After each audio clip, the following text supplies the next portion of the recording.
Halo adik-adik, selamat datang kembali di channel Widyarta Fisik. Pada video pembelajaran kali ini kita akan bahas tentang gerak parabola. Oke, jadi pada video part pertama di sini kita khusus membahas teorinya dulu. Jadi bagaimana kondisi atau besaran-besaran yang terdapat pada setiap titik di gerak parabola. Oke, kita langsung saja mulai. Jadi kalau gerak parabola, simultan gerak parabola berarti gerak yang lintasnya berbentuk parabola. Yang mana gerak parabola itu menggabungkan dua gerak, yang mana gerak pada sumbu X yang ke samping ini merupakan GLB, sementara yang ke atas ini merupakan GLBB. Jadi yang ke samping ini merupakan GLB, yang ke atas ini merupakan GLBB. Jadi yang gerak ke atas maka GLBB, ketika dari sini sampai sini maka yang digunakanlah GLBB gerak vertikal ke atas. Sementara dari sini ke sini yang digunakan GLBB gerak vertikal ke bawah. Oke, jadi berikutnya kita cek di sini. Jadi sini adalah gininya dulu, meninjau besaran pada setiap titik. Titik di sini saya gambarkan secara garis besar, itu ada 4 titik.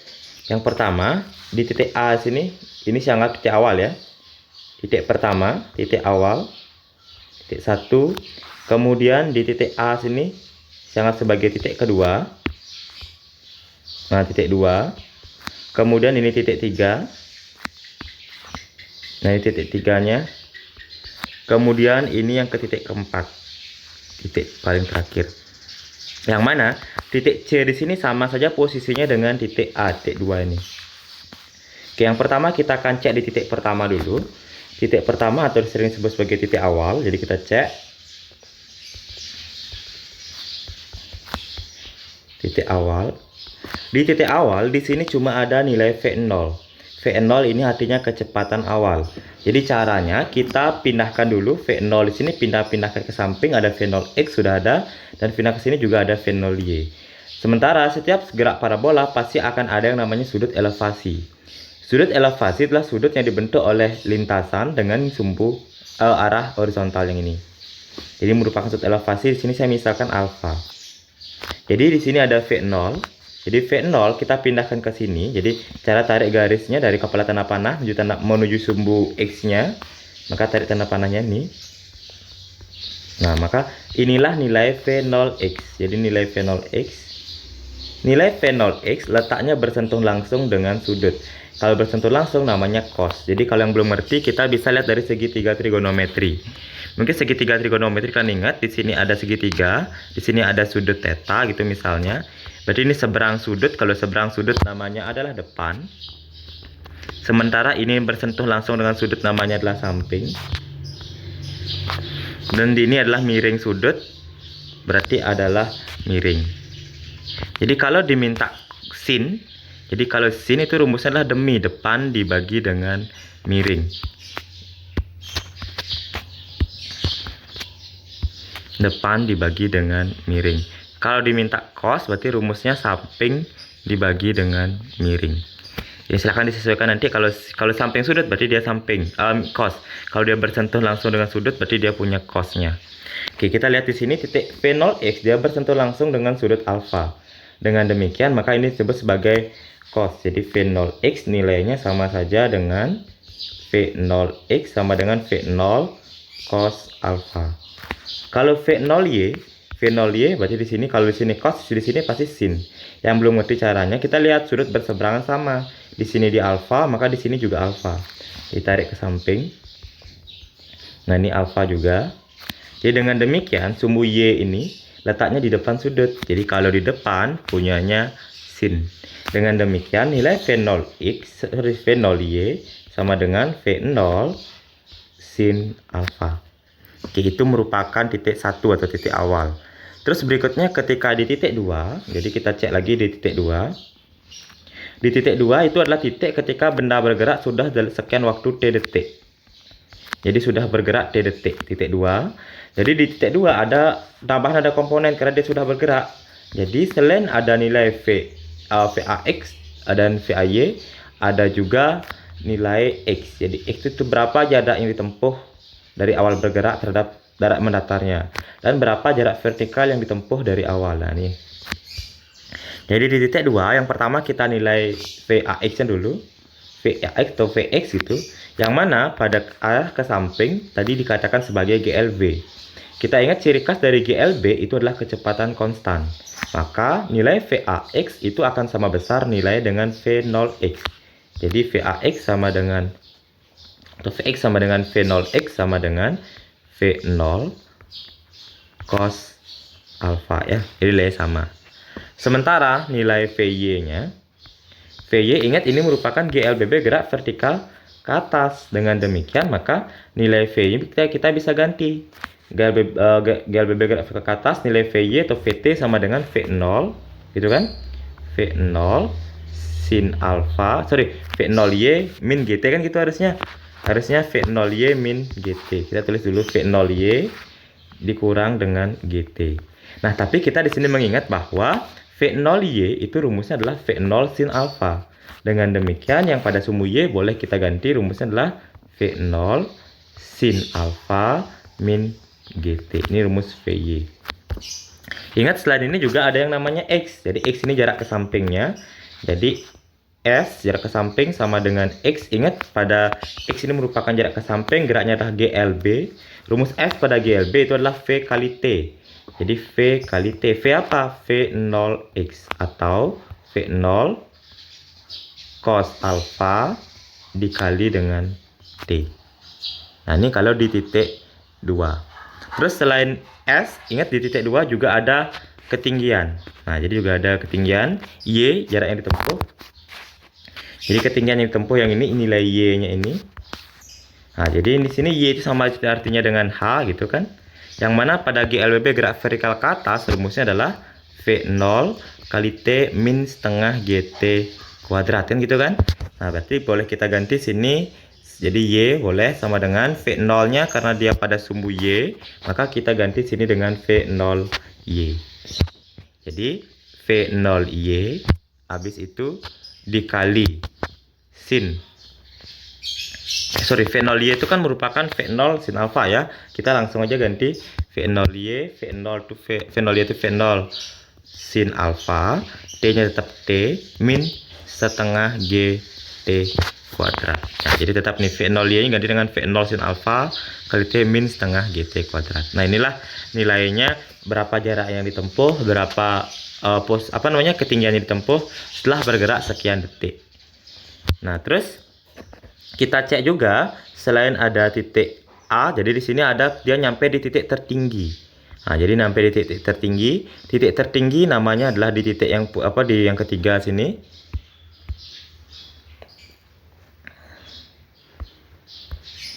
Nah, titik tertinggi ya. Jadi titik 3, titik tertinggi. Titik 3 itu merupakan titik tertinggi atau puncak. Jadi ketika di titik puncak maka akan ada yang namanya adalah tinggi maksimum. Nah, ingat di titik puncak di sini kecepatan benda itu tidak nol. Yang nol hanyalah nilai VY. Jadi VY bernilai, kita lihat di sini. Ingat ke samping di setiap kita lihat dari gambar, di gambar kecepatan di sini ada nilai V0X, ada V0Y, ada VAX, ada VAY. Tapi di sini cuma ada satu terhadap sumbu X saja. Kenapa? Karena pada sumbu X itu merupakan GLB. Jadi kecepatan pada sumbu X itu nilainya selalu tetap. Jadi biasanya kalau kita mengatakan di titik tertinggi kecepatan benda adalah 0, tapi tidak berlaku di gerak parabola. Karena di gerak parabola masih ada kecepatan terhadap komponen sumbu X jadi masih ada nilai Vx. Tapi kalau Vy, jadi kalau kecepatan pada sumbu Y-nya betul.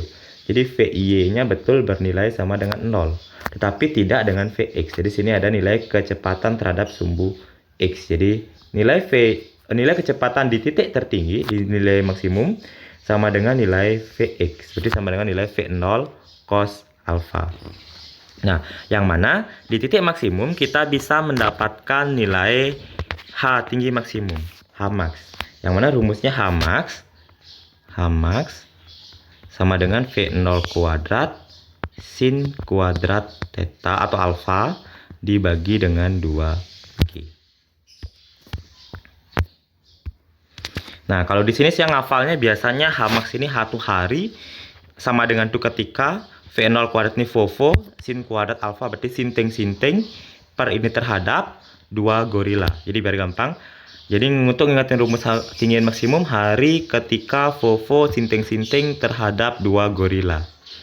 Nah, jadi di sini kita bisa menggunakan rumus hamak. Terus, berapa waktu yang dibutuhkan untuk mencapai ketinggian maksimum? Jadi, waktu yang dibutuhkan untuk mencapai ketinggian maksimum, kita bisa menurunkan dari persamaan yang ini, nilai persamaan VY. Jadi, bisa kita turunkan dari sini. Jadi, biar ini kita hapus dulu. Kita bisa menurunkan dari persamaan TI. Jadi, waktu untuk mencapai ketinggian maksimum, kan dari sini kita mengecek bahwa VY sama dengan V0 sin alfa min GT. Kenapa diturunkan dari ini? Karena kecepatan di titik tertinggi, kecepatan pada sumbu Y-nya itu adalah 0. Jadi, kita nyari rumus yang ada VY dan berhubungan dengan waktu. Yaitu adanya di sini. Nah, jadi kita cek sini. Jadi, VY nilainya itu akan di sini tulisnya V0 sin alfa min GT gitu kan. Jadi di titik tertinggi V-nya nilainya 0. Jadi sama dengan V0 sin alfa min GT. Pindah ruasin aja. Jadi GT sama dengan V0 sin alfa.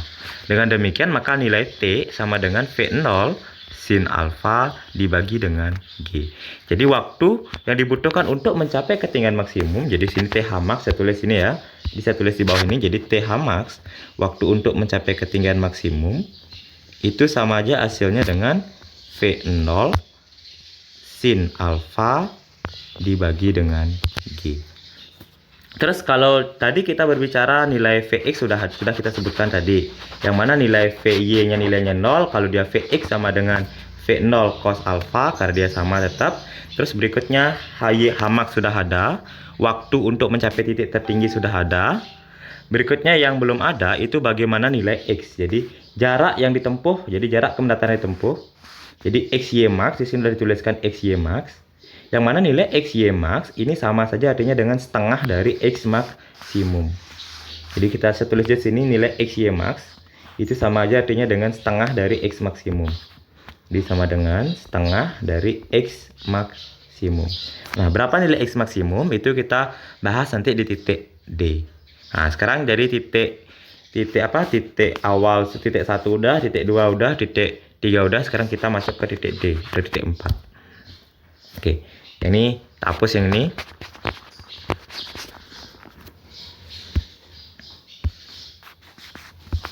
Nah, ketika di titik D, jadi di titik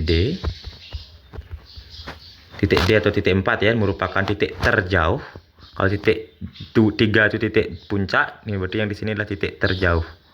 Di titik terjauh maka akan ada yang namanya X max. X max rumusnya itu adalah V0 kuadrat sin 2 theta dibagi dengan G. Jadi rumusnya itu hampir mirip dengan rumus Y max. Maka hati-hati. Maka hafalin satu aja H max. Jadi yang kita hafalin H max saja hari ketika Vovo sinting-sinting terhadap 2 gorila. Sementara ini kalian pasti ingat. Bedanya di mana? Di sini sinnya dikuadratkan, kalau di sini sinnya tidak dikuadratkan. Oh ya, biar konsisten kita pakai lambang alfa. Jadi boleh aja. Kalau di sini dia kuadrat, maka pernya 2G. Yang ini kuadrat per 2G. Kalau dia dikali tidak kuadrat, maka di sini pernya per G. Apa perbedaan cara penghitungnya? Ini misalnya sin kuadrat alfa, misalnya sin kuadrat 30. Kalau sin kuadrat 30 berarti sama aja hasilnya dengan sin 30 dikuadratkan. Jadi sin 30 kan itu hasilnya adalah setengah, dikuadratkan berarti 1/4. Kalau sementara sini sin 2 alfa berarti sin 2 dikali 30. Maka hasilnya sama aja dengan sin 60, yaitu setengah akar 3 ya. Jadi sini perbedaannya bagaimana cara menyelesaikan ketika ada sin 2 alfa dan sin kuadrat alfa. Kalau di sini cari hasilnya dulu, besok baru dikuadratkan. Kalau di sini dikalikan sudutnya dulu, besok baru disinkan. Oke, inilah nilai X max. Jadi jarak untuk mencapai ketinggian maksimum yang ini, maka kan setengah dari X max. Maka setengah X max-nya ini boleh diganti dengan ini. V0 kuadrat sin 2 alfa per G. Nah, berikutnya setelah X max, kita akan mencari berapa waktu yang dibutuhkan untuk mencapai X max. Jadi Tx max. Jadi waktu untuk mencapai jarak terjauh. Nah, jadi kita cek di sini waktu sama dengan 2 kali Th max. Jadi kenapa 2 kali Th max? Kita cek Th max waktu yang dibutuhkan dari sini sampai ke sini. Sementara waktu yang dibutuhkan dari sini ke sini sama dengan waktu dibutuhkan dari sini sampai ke sini.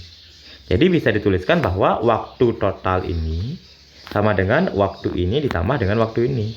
Karena waktu ini sama, itu kan, maka waktu total sama dengan 2 kali waktu dari sini sampai sini. Atau 2, jadi TX max itu sama dengan 2 kali waktu TH max. Jadi TH maxnya boleh kita ganti dengan V0 sin alpha per G. Jadi waktu untuk mencapai jarak terjauh adalah 2 dikali V0 sin alpha dibagi dengan G. Ya, inilah komponen-komponen yang perlu kalian pahami di gerak parabola. Jadi tidak terlalu banyak. Yang penting kalian mengerti bagaimana kondisi pada setiap titik. Jadi demikianlah rumus-rumus yang akan digunakan sebagai dasar pada gerak parabola. Kalau seandainya ada yang belum jelas atau ingin didiskusikan, mari diskusikan di kolom komentar. Dan untuk menambah pengetahuan kalian tentang bagaimana penerapan gerak parabola pada contoh soal, itu silahkan dicek di video part 2, itu tentang soal-soal video part 2 dan video part 3, itu silahkan dicek tentang soal-soal gerak parabola. Oke, demikianlah untuk materi gerak parabola dulu. Dan jangan lupa tonton video pembelajaran yang lainnya. Selamat dan semangat belajar. Terima kasih.